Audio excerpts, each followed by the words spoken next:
Ladies and gentlemen, namaste and welcome to all the distinguished guests at the Institute, both those here in our beautiful headquarters at 31 Bligh Street and those joining us online for this special event and address and a conversation with India's Minister of External Affairs, Dr. Subramaniam Jaishankar. I'm Michael Fullilove, the Executive Director of the Lowy Institute. Let me begin by acknowledging the traditional custodians of the land on which we are gathered, the Gadigal of the Eora Nation, and pay my respects to their elders, past and present. Ladies and gentlemen, it gives me great personal pleasure to host my friend Dr. Jaishankar at the Institute this evening. He and I were introduced more than a decade ago by his son Dhruva, who was a colleague of mine at the Brookings Institution in Washington, D.C. in the late noughties. And Dhruva has been a non-resident fellow here at the Institute for some years. He's doing a fabulous job in Washington, of course, running ORF America. This year, Jai, I couldn't be at the Raisina dialogue, but Samir Saran and Dhruva were kind enough to invite me to participate in Raisina DC at a panel with Michelle Flournoy and Senator Bill Haggerty and Mira Raphoopa from the National Security Council that was beamed into Raisina, and I was grateful for that courtesy. Ladies and gentlemen, I've known and admired Jai for more than a decade, and in that period I've called on him in Beijing and Washington, where he was representing the Republic of India. I've called on him in Delhi when he was heading up India's Foreign Service as Foreign Secretary, and now, of course, we're delighted to host him as the Minister. He spoke actually virtually at the Institute in 2020 during the pandemic. And last year, he was kind enough to invite me to give the Atal Bihari Vajpayee lecture, which was a great honour. Dr. Jaishankar and I are both great cricket fans, and today he's had a big day. He went up in a chopper, he inspected a lot of ADF assets, and he was at the SCG, where he was personally escorted by Steve Waugh. So let me say, Jai, I am fully aware that I'm playing second fiddle today. But I have always thought that the game of cricket is a lot like the great game of foreign affairs. Things are opaque in cricket as in diplomacy. Sometimes a draw is actually a win. The weather conditions and the state of the pitch are critical. The ball swings in the air and it jumps off the pitch. Sometimes it flies at your head. And in foreign policy too, the decision-making environment is fast and fluid. And that's certainly the case today. It seems to me the relationship between New Delhi and Canberra, in a way, has the character of a long Steve Waugh innings, if you'll allow me, Minister. We started off slowly, we dug in, we got our eye in, but now that we've settled in, we're taking our shots and the runs are flowing. I might say I wish they had been flowing a little more in Australia's direction during the recent T20 series. Australia has many things that bind us together. We have deep historical and personal connections. There is a brilliant and talented Indian diaspora in this country.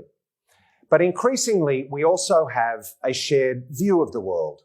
Through organisations such as the Quad, Australia and India are demonstrating the shared conviction that all countries should have the right to make their own way in the world free of coercion. No country should be forced to live in another's shadow. So our worldviews are coming closer. Our bilateral cooperation is also growing. In 2020, we set up the Comprehensive Strategic Partnership. In April this year, we signed the India-Australia Economic Cooperation and Trade Agreement. We've increased the pace of military exercises. There are also some welcome positive signs on the economic front with an uptick in two-way trade last year. Many of us still feel that the private sector has been a bit slow to catch up with these developments, but I'm sure that with visits like this by the Minister and the work of people such as Ashok Jacob, those things will also speed up. Working together, I really believe that countries such as Australia and India have the wherewithal to help shape Asia's future. But first, we need to believe in ourselves and in each other. Ladies and gentlemen, the former US Ambassador to India, Richard Verma, described Dr. Jaishankar as one of the world's best diplomats, and I agree. Dr. Jaishankar was born into a distinguished family of high achievers. He is a graduate of St. Stephen's College at the University of Delhi, and he earned his doctorate from Jawaharlal Nehru University, specialising in nuclear diplomacy, which is probably useful at the moment. He joined the Foreign Service in 1977. He served in capitals such as Moscow and Tokyo. He was ambassador or high commissioner in Prague, Singapore, Beijing, and Washington. He also held a number of important posts in India, culminating in his appointment as Foreign Secretary. After retiring from the Foreign Service in 2018, Dr. Jaishankar joined Tata Sons. But following the 2019 election, Prime Minister Modi appointed him Minister of External Affairs, the first Foreign Secretary, I think, to occupy room 172 in South Block. Ladies and gentlemen, please join me in welcoming India's Minister for External Affairs, His Excellency Dr. Subramaniam Jaishankar. Jai. Good evening. Dr. Michael Fulilov, High Commissioner, dear friends. Let me begin by emphasizing what a great pleasure it is to be back here. I've been here physically once before and virtually a few times. And I'm here really at the tail end of a visit to Australia, my second as a foreign minister this year, which I think in itself is a bit of a statement about the relationship. I also come here after not just a great day at the SCG, but after also a splendid day in Canberra. I had very good conversations with Foreign Minister Penny Wong, with DPM and Defence Minister Richard Marles, with the Education Minister Justin Clare. Spent some time with the Australian Defence Forces. But of course, nothing tops Steve Wall. Now, I think perhaps, Michael, we've once discussed the idea of writing a serious book on diplomacy, which is disguised as a serious book on cricket. Because there are actually, they're both very competitive occupations. And there's a lot really that one can learn from any kind of competition if you were to transpose its lessons to a different domain. And in fact, when I was walking around with Steve Waugh, and a lot of his conversations were about him and Sachin Tendulkar, it did strike me that he'd be kind of a useful guy to have around with you when you are strategizing, when you're looking at a difficult world, at trying to read bowlers and pitches, and as he was actually telling me what a difference having support from the crowd does. So there were some interesting and instructive observations there. But let me come back to really the serious business, the India-Australia relationship, which has been the focus of my visit. I am the 6th minister of the Modi government to visit Australia this year, after the Labour government has come to power. And that in itself should tell you something about the seriousness with which we approach this relationship. During this period, of course, we've had the Deputy Prime Minister and Defence Minister visit India, two a Premier and a Deputy Premier from Australia as well. We've had a Chief of Naval Staff from India. We've had two significant military exercises in which India has participated. And I cite all those examples to you as a sign of this changing relationship that we speak about.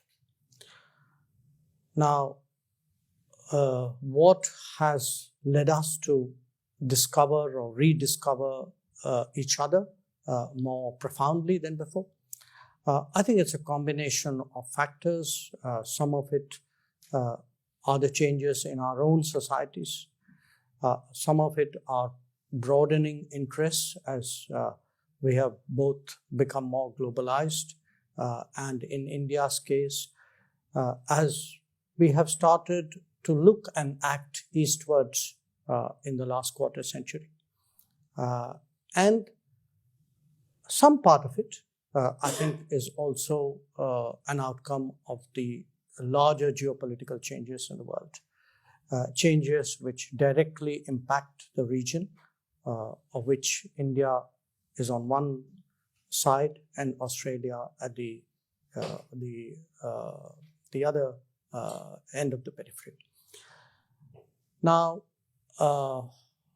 my sense today is, given the interest we have, given the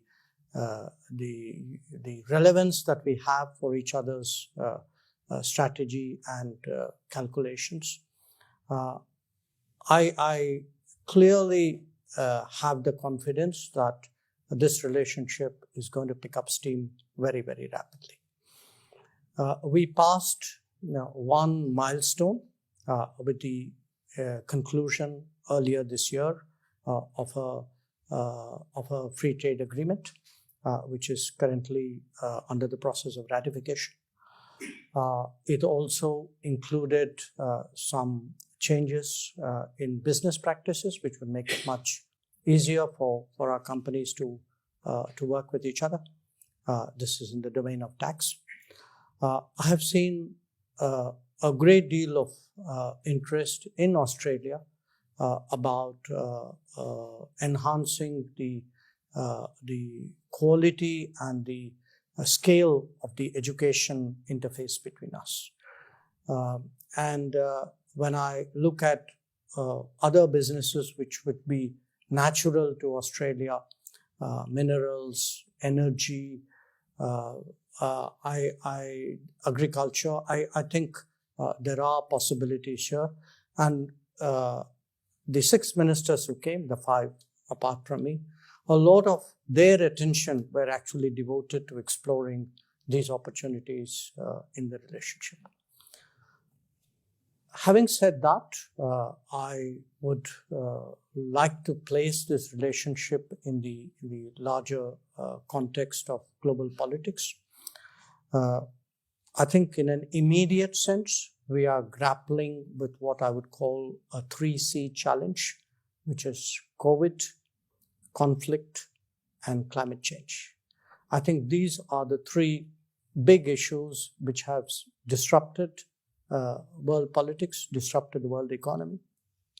And in many ways, I think they frame the larger context in which India and Australia discuss world politics. But preceding those, or certainly preceding the Ukraine conflict and the COVID, are the longer term changes which have been unfolding really over multiple decades. Changes which perhaps had one big inflection point in the global financial crisis of 2008.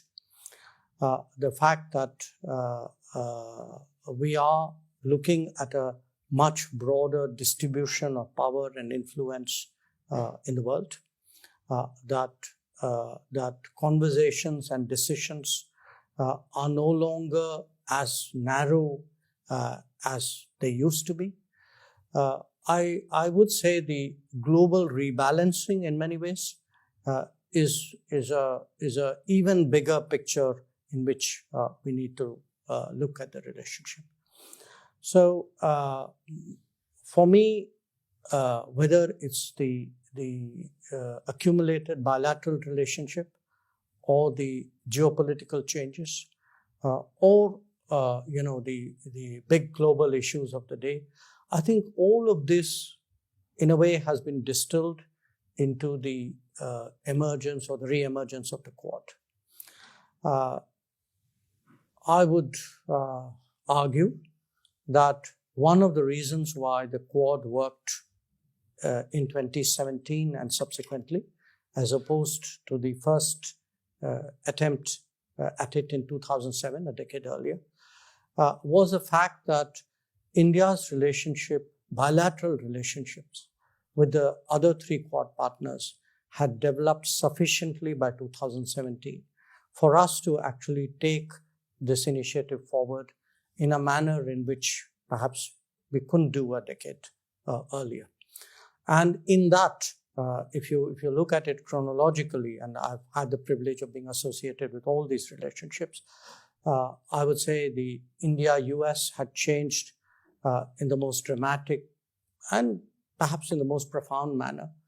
India-Japan evolved much more steadily, but the relationship which really had to play catch-up was the one between India and Australia.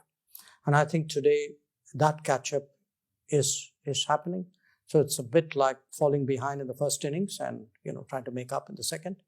But certainly today, for me, the progress of the bilateral relationship, the ability to work together at a regional and global level, and the interest in shaping really the evolution of the world order.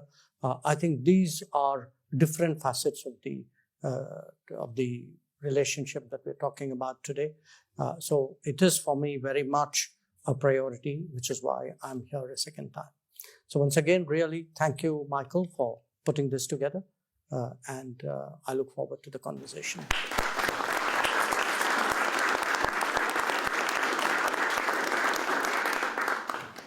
Wonderful. Thank you, Jai, for those opening remarks. Thank you for having a conversation with me now and taking some questions from the audience in the room. I want to start at the global level, and then I want to come back to the bilateral relationship that you spoke about.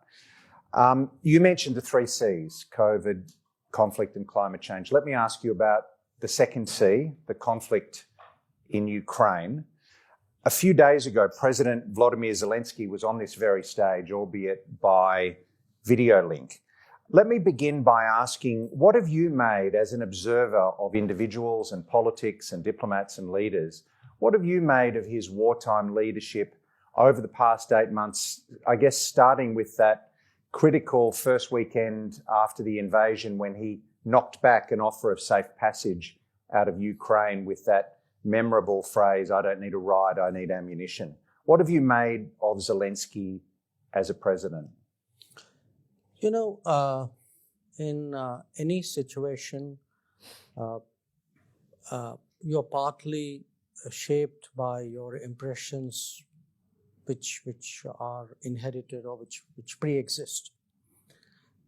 And the only time I've seen him up close was actually at Glasgow on the sidelines of the COP26 when he and Prime Minister Modi had a very interesting discussion about a range of issues, including business cooperation, investments, trade.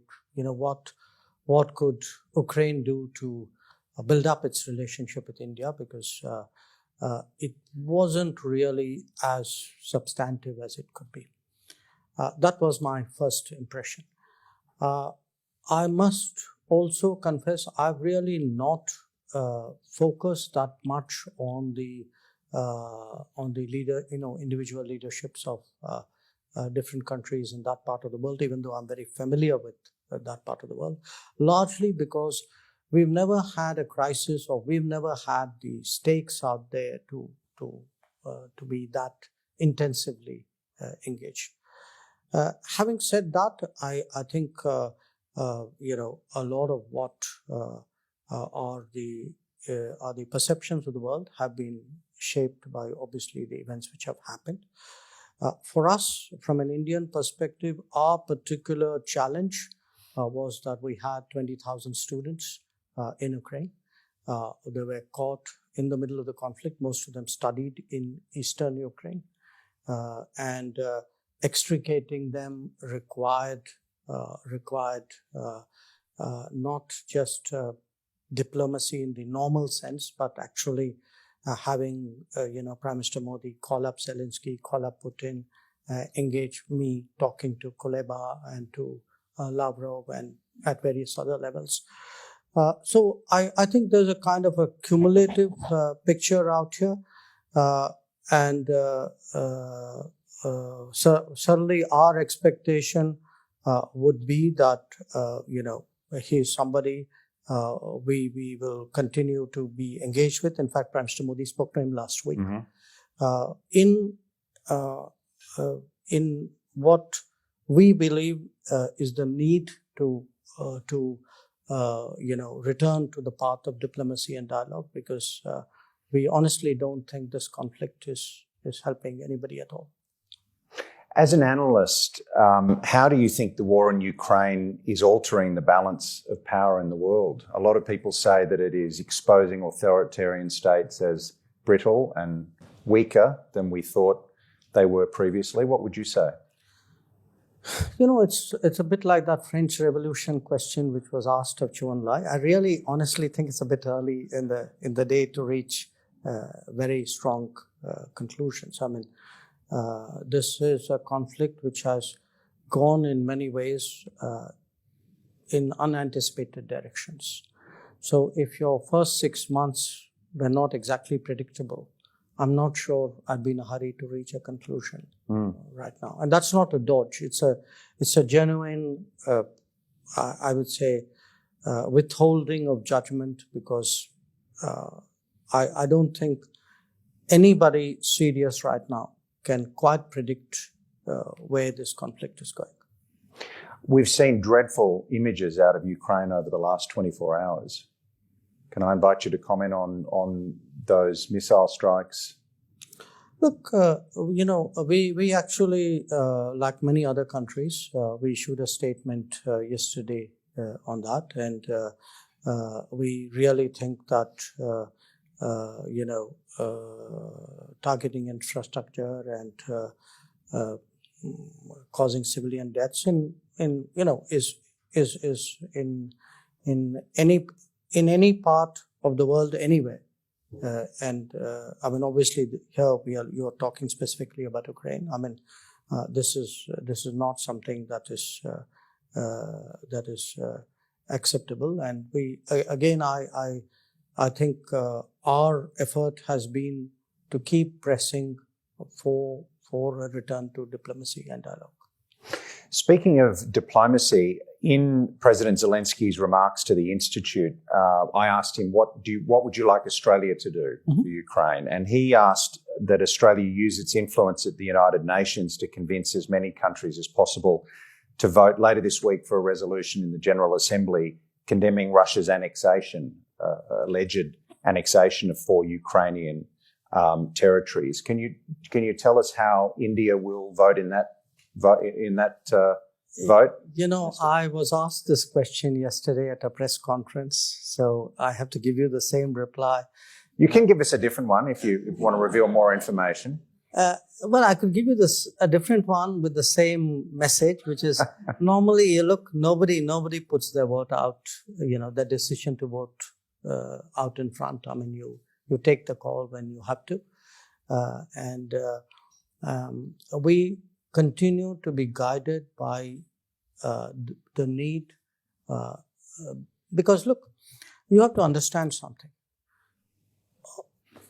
A large part of the world today is hurting because of this conflict.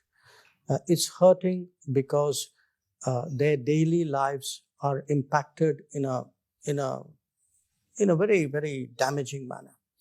And these countries with whom we identify ourselves, most of these are countries of the global south. They are actually feeling frustrated because they feel that their problems are being neglected. They're not being recognized by the global debates. And that for them, some kind of a speedy remedy to the challenges that they face in terms of energy security, food security, those are really very, very pressing challenges. If as someone who talks to a lot of my peers and engages many of them personally, and I've just come out of a UN General Assembly where I've met close to about 100 foreign ministers. I can tell you the large body of opinion out there is to try to find a way of bringing this conflict to a speedy end and getting back to the negotiating table. And I think it's important that that sentiment should be factored in, and that in the, it's understandable or perhaps to be expected that, different countries in different regions would pursue their priorities and their approaches to this conflict. But if it is pursued in a manner in which a big part of the world, if I can use a metaphor, in a way you can look at it as an East-West conflict, but it has a North-South dimension to it. And I think if the South feels increasingly that the North is tone deaf, that, that their suffering, their anxieties are not being addressed, I think that's something which will create a new set of problems. And we can sense that very strongly.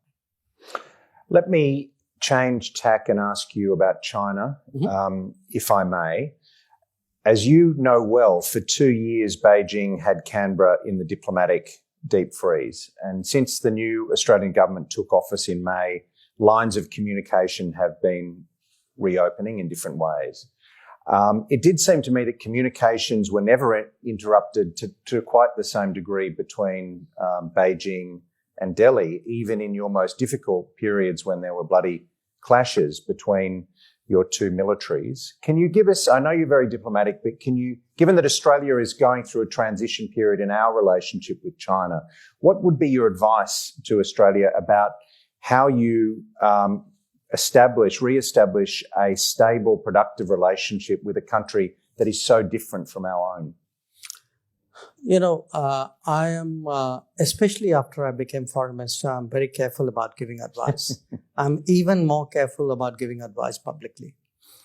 What I can share with you is that we've had 2.5 very difficult years in our relationship with China, which has included the first bloodshed we've had on the border after 40 years. And where we actually lost 20 soldiers. But my endeavor has been to keep the communication lines going. In fact, the morning after that, I called up my counterpart Wang Yi and urged him to ensure that there are no escalatory moves or complicating moves on the Chinese side. So for me, diplomacy is about communication. It's not just in relationship to China, even in relationship to your earlier set of comments about Ukraine. If diplomats do not communicate with each other, then what kind of diplomacy do they do? So I really feel, shutting down, talking, burning bridges, and I say this as a general principle. I would not, recommend it to anybody. There can be very testing times. I mean, we have another neighbor with whom we have a very difficult relationship. But, at the end of the day, countries have to deal with each other, and you have to find some way of keeping that going. Let me ask you about India's relationship with the United States. In the past few years, the US has overtaken China, I think, as India's biggest trading partner. There have been a number of steps that have been taken, even in recent years, with intelligence sharing and so on. What sort of changes have you noticed in the relationship since President Biden was elected? How has it changed in different ways as Biden came in? Well, the India-US relationship started changing, I would say, from Clinton's second term. Clinton came to India in 2000. literally the last year of his presidency, he sort of started something moving. Then really George W. Bush, I think, did the big moves thereafter. But it's interesting, you had 5 American presidents, Clinton, Bush, Obama, Trump, Biden. Can't think of 5 people more different from each other, who have disagreed amongst themselves on a whole lot of issues at home and abroad, but who've actually been singularly consistent in the manner in which they have sought to engage India and to enhance our relationship. So, when you are faced with, when you look at that kind of consistency, you realize that in many ways this is deeper than the politics of the day. That this is something which is structural, where there is actually a kind of an establishment consensus, if you would, because remember, they've alternated politically as well.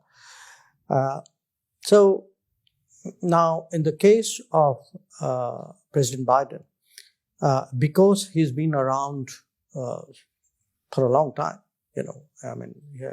I've been around a long time, and I can say here's someone who's been around very much longer. He's actually been involved in the growth of the relationship at different points of time. I remember going to see him along with my boss in 2005. At that time, I think, if I remember right, he was the ranking minority member of the Senate Foreign Relations Committee. Dick Lugar was the chairman, and seeking his support for the nuclear deal.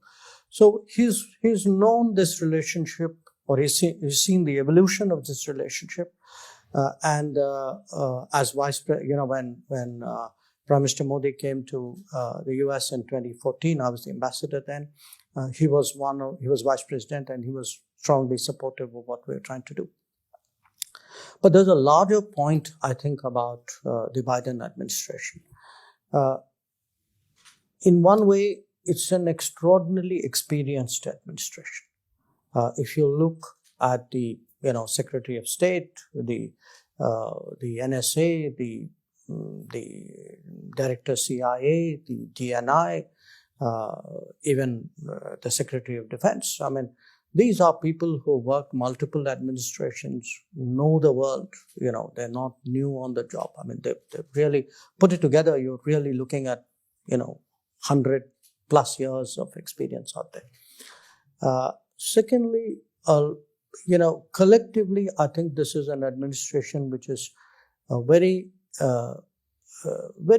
determined to get along with the world, which is willing to make the adjustments in many ways to find, maintain, and develop partners. So I do not mean it in any way as disrespect.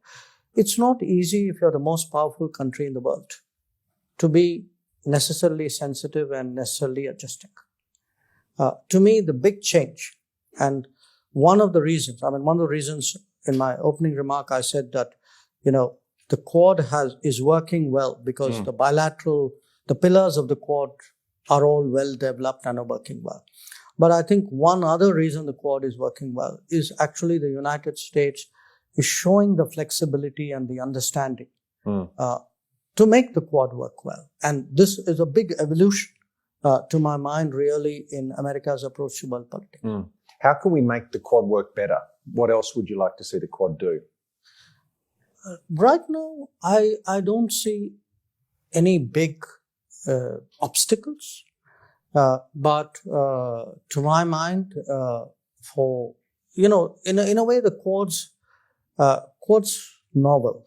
I mean, it's novel in the sense that typically, the post-45 world has the post-45 world, which you know better, which we have less experience of. It's a world of treaties and alliances and sort of legalistically underpinned commitments. You actually have a grouping very easy. There's no agreement. There's no secretariat. These are practices. We make it up as we go along. So it's just a much more loose-limbed way of an open-minded way of actually working together, which, by the way, suits us when I think today suits the other three countries as well. So for me, it's not like we have a barrier and impediment. What we probably would need to do is to keep, a bit like your phone, need to keep pressing the refresh button and getting new ideas and, how do you keep growing the agenda? My sense is I've dealt with Quad this time around as both as Foreign Secretary, as the Permanent Secretary before, now as the Minister. I've seen it now grow to the summit level. But the more we work together, the more we will find areas for cooperation. This is actually a kind of a exploring and doing at the same time. All right, let me come to the bilateral relationship. When I interviewed you 2 years ago, you said to me that if there is one relationship I take great satisfaction in, it's the India-Australia relationship. As you mentioned, since the change of government, there have been a whole string of Indian ministers visit Australia. You were making interesting comments earlier about how the US-India relationship is changing for structural reasons as much as personal reasons. You talked about an establishment consensus. Is that how you'd characterise the changes in the India-Australia relationship too? Or to ask the question a different way, has it changed since the change of government, change of Prime Minister, change of Foreign Minister? How much of this is personal and how much is structural? I am increasingly getting the impression that it's structural here too.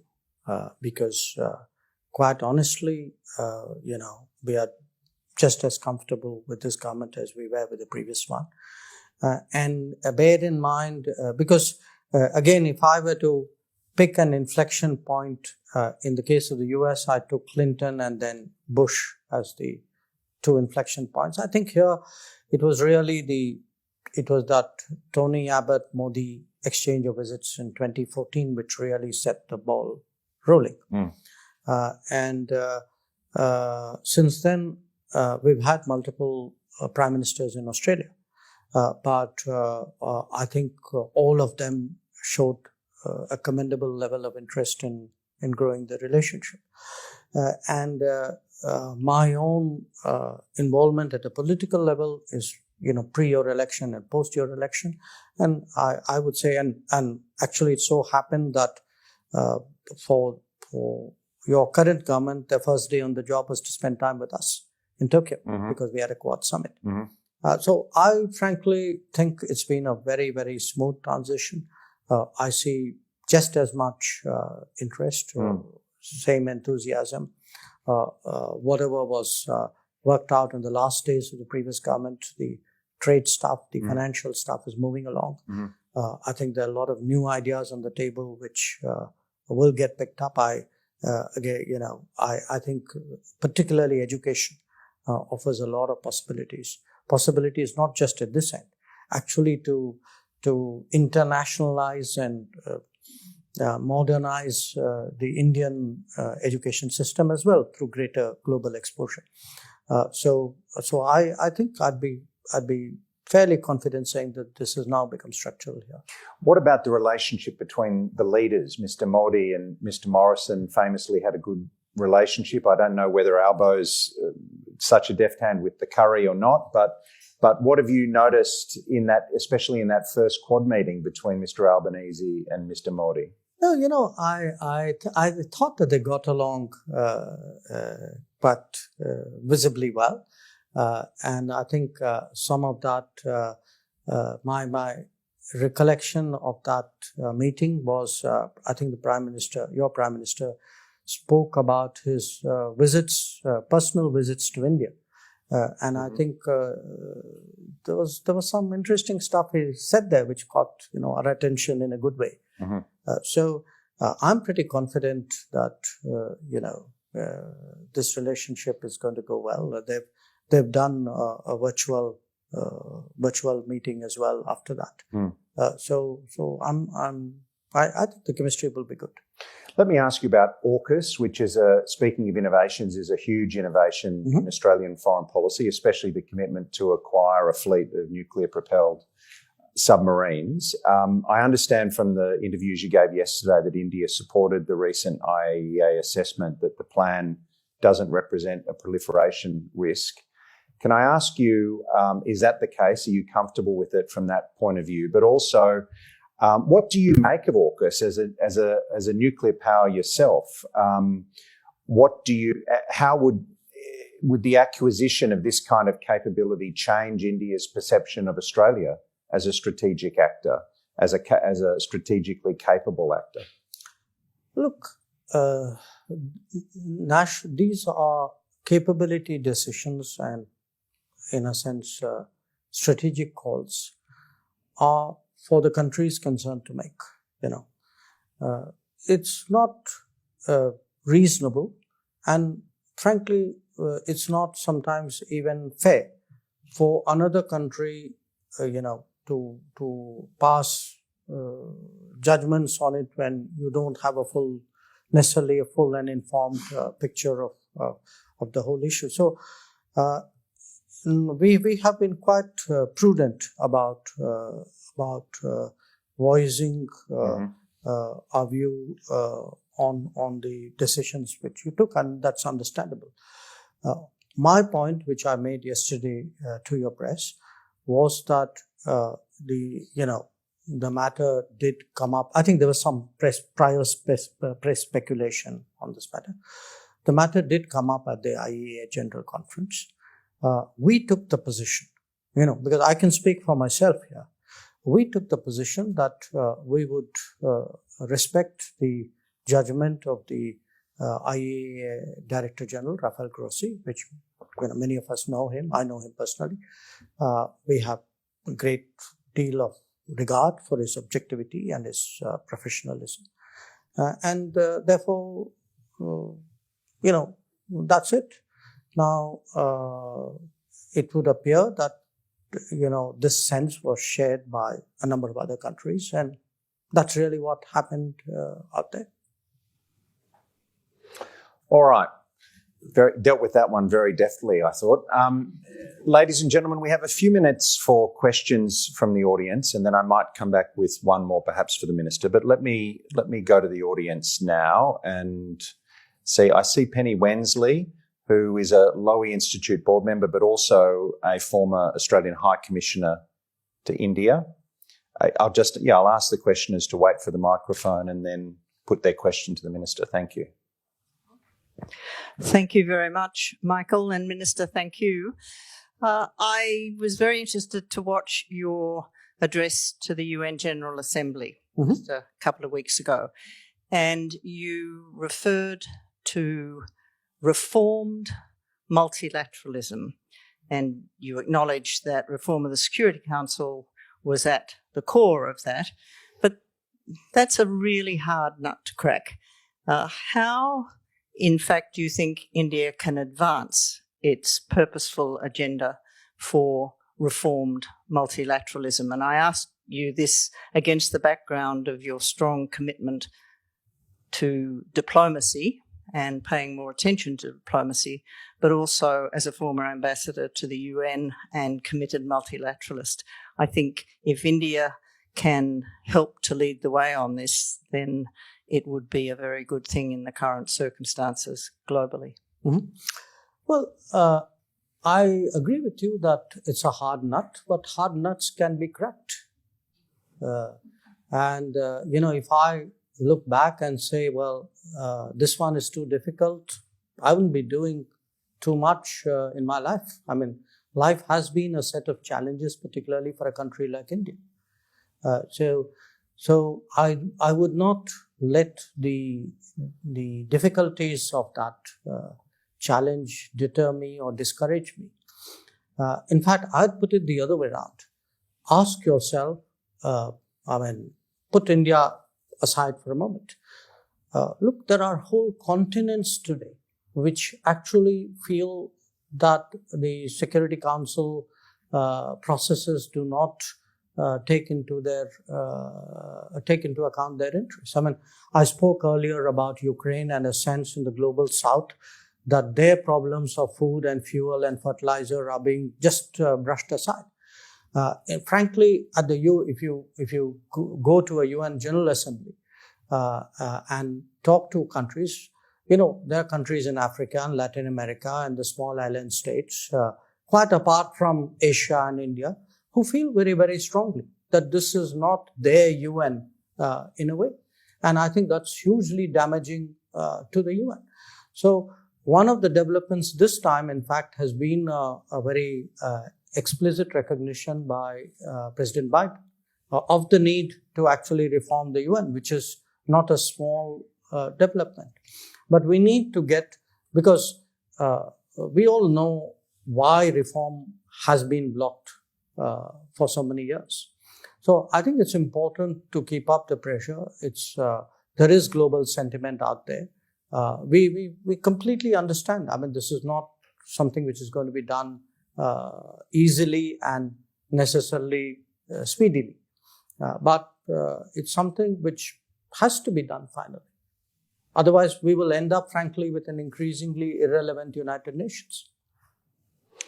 Thank you. Let me call on Peter Harcher from the Sydney Morning Herald and The Age.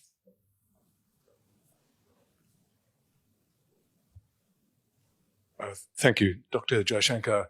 You used the metric of ministerial visits earlier as an indicator of the intensity of the relationship, which is a good input into relationships.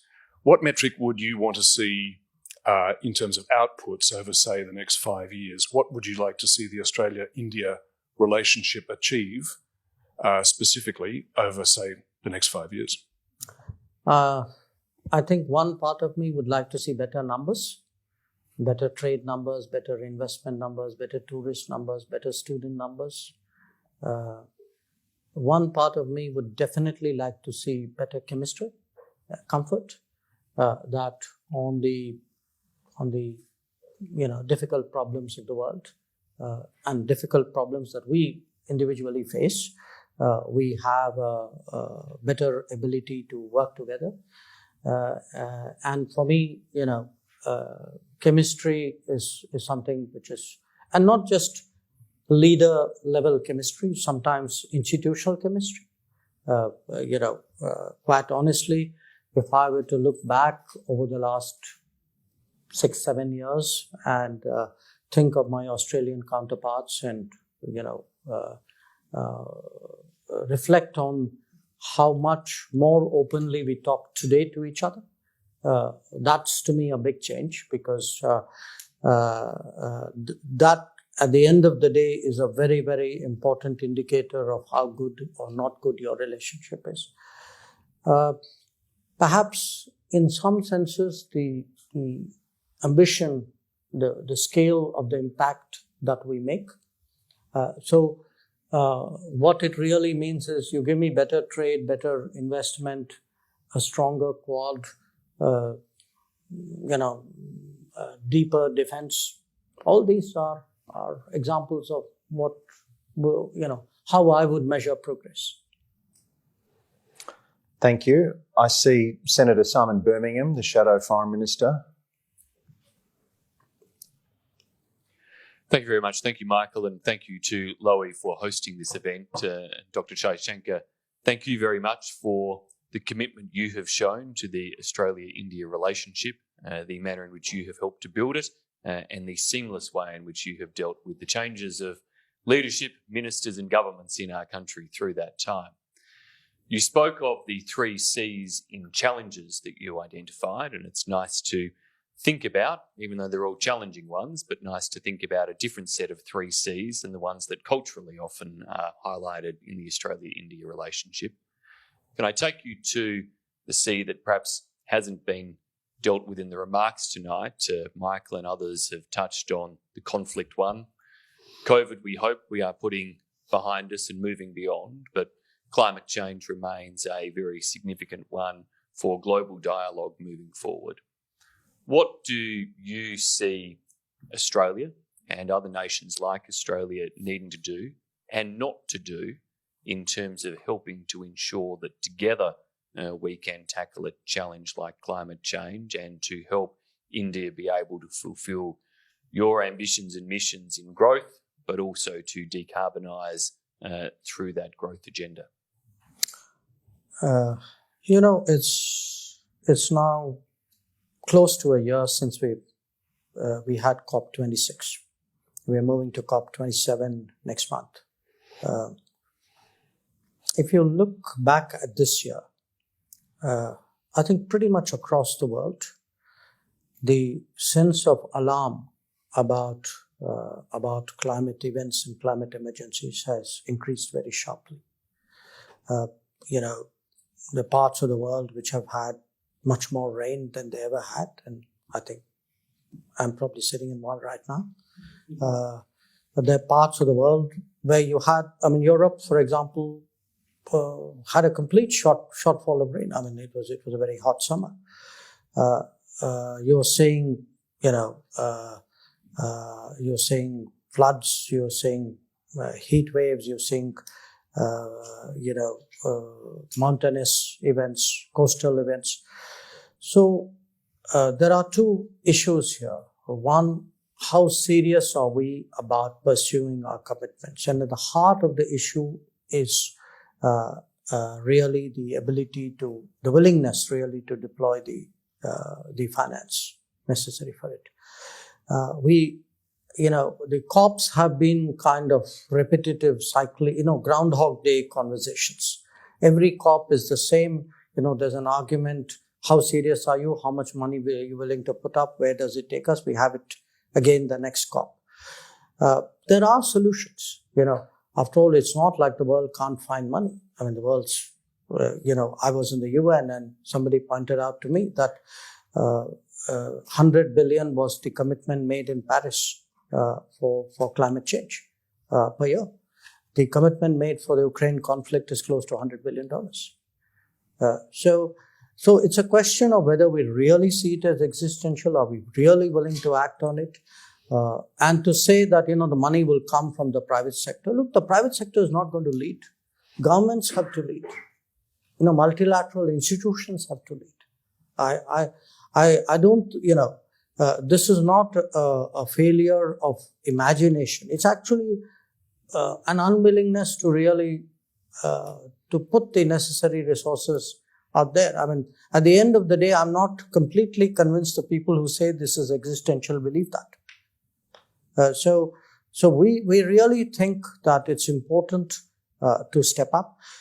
On India's part, what we have done is we've said, look, we are prepared to do what it takes in India because climate change is not something which is we can keep away through negotiation. It's going to happen anyway. So you look at the changes in India in terms of our renewable programs, energy efficiency programs, the smart city programs, the lifestyle adjustment campaigns which we've been leading. We will do our part in terms of climate action, but we do believe that there is a climate justice part to it. There are countries who may not have the capabilities and resources that we have, and that they do deserve more than a helping hand. I would say it's important for the global debates today not to be consumed by any single issue, however important those issues are. We can't run the world as a one agenda world. I'm going to take the last question, Minister, and change tack one more time. You mentioned at the UN recently, you met, I think, with 100 foreign ministers from around the world. Yeah. Let me ask you, when you look at those foreign ministers, or if you want to be diplomatic, look at other foreign ministers you've observed in the past or leaders, is there one individual that you've encountered that you really admired as a professional, as a minister or a diplomat, in his or her ability to prosecute their country's interests and push their values? Is there someone that really you learned a lot from? That one I have to dodge, because if I said that, I will lose a lot of friends. But What about someone from history then? I've actually made some discoveries. I must tell you. In my country, typically, and I guess in yours too, our system of politics, you have politicians who become ministers. And so mostly foreign ministers are people who spend their entire life in politics. So I'm an exception in a way in mind. There's been one other diplomat who's been a foreign minister. When I became foreign minister, I actually discovered a very large number of foreign ministers are actually diplomats, where diplomats who got kind of promoted progressively. And this is the tradition in their countries. And, when you work with people, frankly, each one of them, there's something you kind of take away. I know that sounds terribly diplomatic, but actually, I give you, it's a bit like cricket, okay? You bowl at anybody. There's nobody you play against from whom you don't have, you are studying them all the time, saying, okay, this is the weakness, this is the strength. Don't bowl outside the off stump to this guy. So it's a bit like that. You keep assessing, you keep probing, you keep learning, there are people, with whom I'd take chances. There are people with whom I wouldn't. So there's not a Steve Waugh of diplomacy that you want to nominate tonight? Not publicly, no. Okay, all right. Well, ladies and gentlemen, this is a limited overs match tonight, so we're going to draw a line under it. I think he had a pretty good innings at the Lowy Institute tonight. I did my best to bowl up a few googlies and even the odd doosra, but he just pretty effortlessly, I think, hit them to the boundary. I did hear him commit at the beginning to a co-authored book between Jaishankar and me on cricket and diplomacy, so I think I have witnesses for that point. I think you made some important points tonight, and for me, the one that I took away was your conclusion that the warming and the thickening of relations between Australia and India is now structural, that it builds on the work of individual ministers and diplomats, but it goes beyond that. And I think that's something I hope is the case. I recall the 2021 ORF survey, which found that 2/3 of young Indians trust Australia, and the Lowy Institute survey in the same year that found a very similar number of Australians trust India. And that's a very good basis from which to work. You've told me before how satisfied you are with the bilateral relationship, and by visiting twice in a year and spending 2 weeks in Australasia, you're really walking the walk. We always have to look for new ways of thickening the relationship. We hope that Mr. Modi will be visiting Australia next year for the Quad Leaders meeting. And of course, if we wanted a practical way of thickening it, then getting Mr. Modi on the Lowy Institute stage, I think would be an important one. So we can take that away as a joint exercise. Ladies and gentlemen, it's been, I think, a real treat to have so much time with the Minister tonight. So please join me in thanking His Excellency, Dr. Subramanian Jaishankar. Thank you very much. Thank you. Thank you.